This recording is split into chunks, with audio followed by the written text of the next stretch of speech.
Hey, Adora.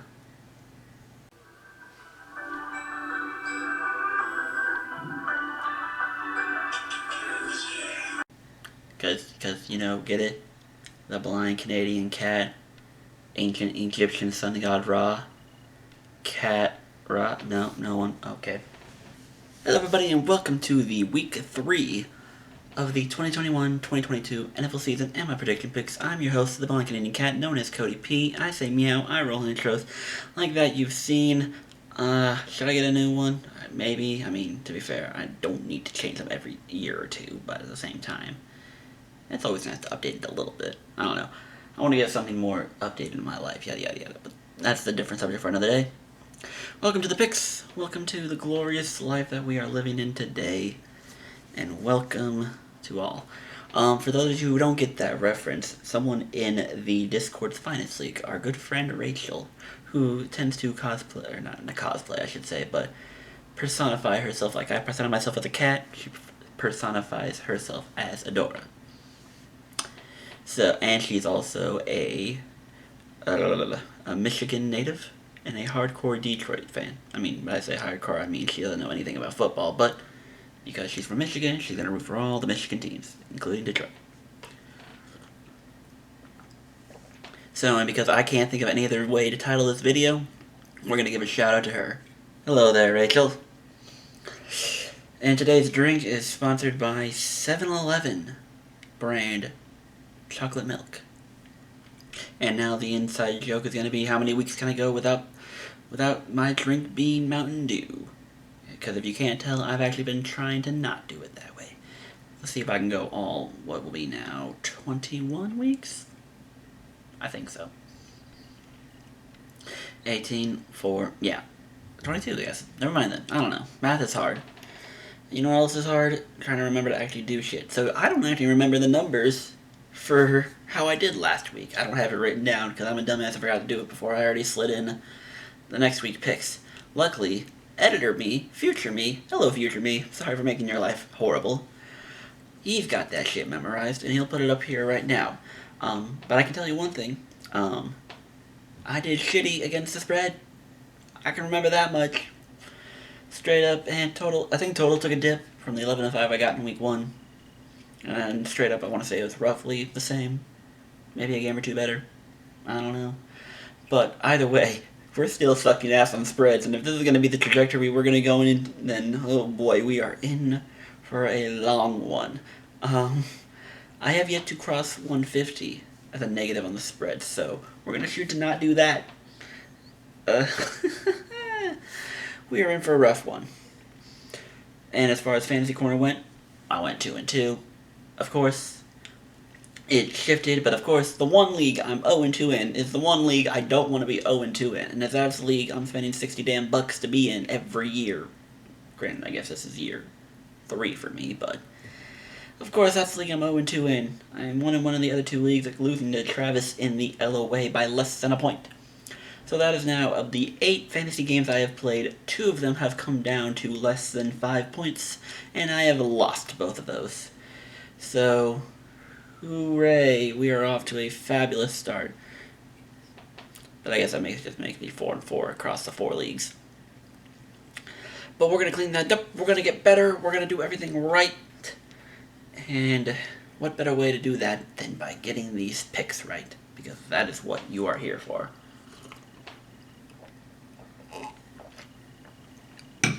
Starting off with Thursday night with Carolina going to Houston to take on the Texans. And I'm going to tell you one thing right now. I officially don't give a shit about this game. Well, yes, I was actually excited to watch it. Because, like I've said on Twitter, and like I'll say to you guys again, I am a Tyrod Taylor fan.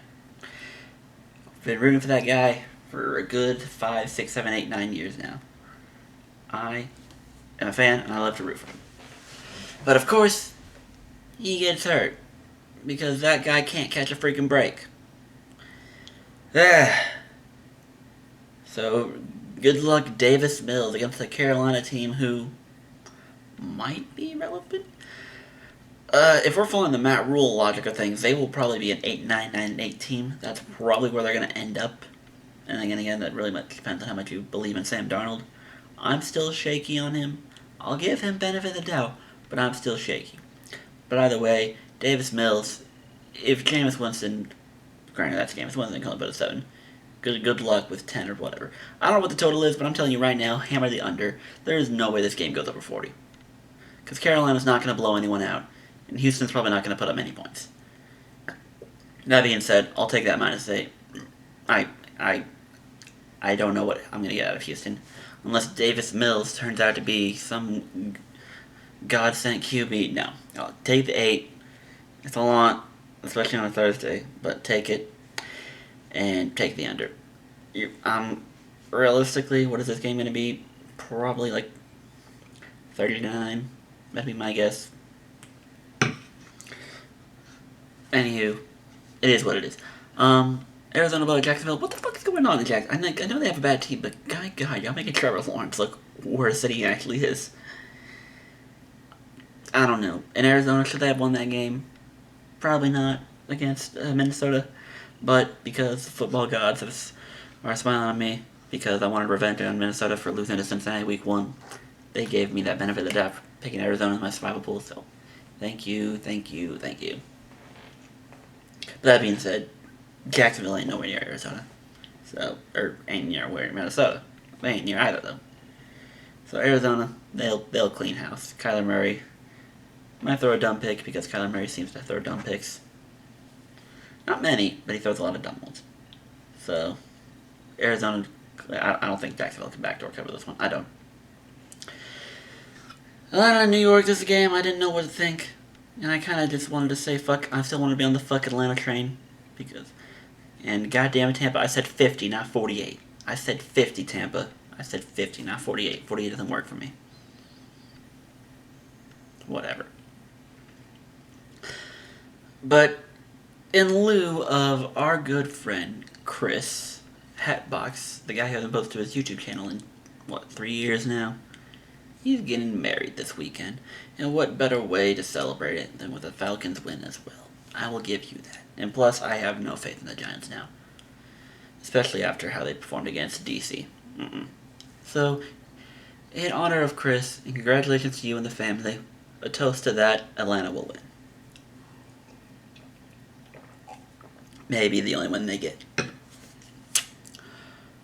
Baltimore, every one of them others should take Baltimore against Detroit. Detroit is not a good team, and I wanted to believe that they could maybe be a relevant team, especially with how they were looking the first half against Green Bay. But then they collapsed. No, I can't. And plus, you can say what you want about Baltimore's defensive deficiency right now. They play KC. No one's going to stop KC. And the Raiders, who might be good. Granted, they always start hot and end very poorly. Beating Baltimore and Pittsburgh have to mean something. So the Raiders might be good. I'll say this much. Detroit ain't the Raiders. I'll take the 8. Cleveland and Chicago. I was tempted to take the -7 for Cleveland, but I'm looking at Cleveland. I like Tyrod and Dave, and I don't know what to feel about Davis Mills. The fact that they only won that game by 10 in Cleveland makes me wonder. And then you got Baker, who might have some shoulder problems, arm problems. It's an interesting thing to look at. And with Justin Fields probably starting, so scramble yards, extra first downs, maybe less time for Cleveland to have the ball. I'm kind of thinking Chicago covers. I'm taking Cleveland to win, but I think Chicago covers. I think they do. I think 7's too much for me. This game I'm going to cheat on a little bit. Pittsburgh and Cincinnati, I'm going to cheat this one. I do this every now and then because I never know what to think. I'm taking Pittsburgh to win, but I'm going to take Cincy to cover in the sense of, do I think Cincy can win this game? Maybe. I don't know what Pittsburgh is. I don't know. Their offense, again, does not impress me. And I guess they got some injuries here and there. I don't know how severe they are, but they make me wonder. I don't know. Could Cincy win this game? I mean, granted, against Chicago, they kind of look stale. But maybe. I don't know what we're going to get from Pittsburgh. Don't give me that Buffalo win. I don't know how to feel about Buffalo right now. Beating Jacoby Brissett doesn't tell me nothing. Tennessee will win, cover. Even if Carson wins the line, I'm going to say Tennessee covers 5.5. Although, to be fair, Tennessee has also looked shaky, and they probably should have lost that game to Seattle if Seattle knew how to play, or how to not let Derrick Henry run for 500 yards on them, but neither here nor there. Casey's due for a blowout game. 2 close games against 2 good teams, and I don't know how to feel about the Chargers right now. Herbert has not looked as good as I thought he would. I'm just going to call it what it is. He has not looked as good as I thought he would be. So, I think KC blows them out. In the spirit of the rule of 4, I wasn't initially going to take them, but in the spirit of the rule of 4, and for the prayers from both Justin's comment section and my own, and you guys helping Baltimore get that win against KC, I'm going to follow his rule of 4. And my 4th game I'm choosing, I'm taking the Saints to upset the Patriots in New England. I think they bounce back. I think I'm not going to say Jameis throws for 5 touchdowns, but I think he bounces back and has a good game. So there's your rule of 4. I'll show you the 2 games I'm picking in a minute. But that was my decider to make it a rule of 4. Buffalo wins, but like I said, I don't know how to believe them, and Taylor Heineke, I'm going to say, is better than Jacoby Brissett. I'm just going to say that. So, I'll give them plus 8.5. I will give DC plus 8.5. Vegas, if they're good, against a banged-up Miami team, should cover 4. That's all I'm going to say. I can't give Denver 10.5. Even if it is the Jets, I can't give them 10.5. You beat a Giants team by 14. Granted, that was a garbage time touchdown. And then a Jags team by, 10, I think. I gotta think Zach Wilson's gonna look better than 4 picks. And I like Teddy, but Teddy's not aggressive. I'm just gonna call it what it is. I think Denver wins, but I don't feel comfortable giving them 10.5, even if it is the Jets. I don't. Seattle, I'm gonna say dominates Minnesota because, again, I don't trust Minnesota at this point. Dallas, I think they take care of Philly on Monday night. And my 2 other underdogs, I'm going to take straight up. I'm going to take the Rams to beat the Bucks. I think they're going to look for that statement win. Tampa's looking too good right now, and they're going to be on the road for the first time. I think LA squeaks out a good, hard-fought win. I don't know what the total is, but it'll be more than 40. I don't think it'll be more than 60, though. So, we'll see how it looks. And Green Bay to San Fran. I don't see where San Fran not only deserves to be the home field favorite, but even that extra half point. I don't see it. But even with Green Bay's whatever the hell that was against New Orleans, I still think they're a better team. I don't really have much faith in San Fran. And beating Detroit and Philly aren't going to prove much of anything to me, especially with the 300 injuries you have. So no, I'm taking Green Bay. It is what it is. And those are my picks. Future me, I'm going to make you do another edit. Add in the 4 leagues of my 4 opponents I am playing this week. Future me is going to hate me. Why don't you do your work yourself, you dumbass? I'm sorry, I'm just chugging my chocolate milk and listening to Jay talk about their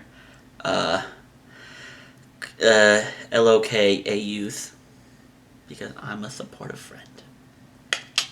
That'll be all from me. Thank you for tuning in to my week 3 prediction videos. Thank you for tuning in to the nowadays me that's too lazy to edit, but future me will take care of everything for me. Woo! Make sure you follow me on my social medias. Follow me on Twitter, CanadianCatCP, Instagram, BlindCanadianCat, and my Twitch. I try to stream. My boy Travie bought me Skyrim, so we're gonna try to stream that here when I'm not working 20 days a week, and then watching football on Sundays. I think I have that Thursday off, and I have no intention of watching Carolina-Houston, so I might stream Thursday. We shall see. I got a billion progs down here. Justin, Gio, who's not doing picks, but he's doing his power rankings. Gino, fair warning, he likes to play controversial comments, so fair warning. And a couple other progs that we all know and love. Make sure you also join the NFL YouTube Prognosticator Facebook page, where you can see all our lovely videos, because I'll forget Progs. I don't know. I don't really talk about them. Shout out Jeremy for, once again, talking some fuck shit in the group chat, because that's just what he does. Shout out Gavin, your Cards might be for real this year. Let's hope they don't screw it up. I'd like to see them in the playoffs this year. I think Arizona. Arizona should be in the playoffs. That or Cliff Kingsbury probably should go. I'm just gonna say it like it is. Join the Discords that I'm in. We got Our Lady Perpetual Vending, Legend of Korra fan stuff, and just bullshit with your friends. We got Kingdom of Glass, ran by my good friend Cass, where we talk about all fandoms. And I got the sports page. You can see the updates on the Discord's finest, Fantasy Football League, when I don't update it. We got folks who are 2-0 and they don't even know what they're doing. Welcome to drafting. And then, of course, Dragon's Den, where you'll find me, Rowan, and others talking games, having a blast, and doing what we can. Watch out for Nicky, he's a chaotic motherfucker. Peace, love, and trust from your favorite cat. I hope you all have a great weekend. Congratulations to Chris yet again, and I shall see you all next week, where storylines, goats come home.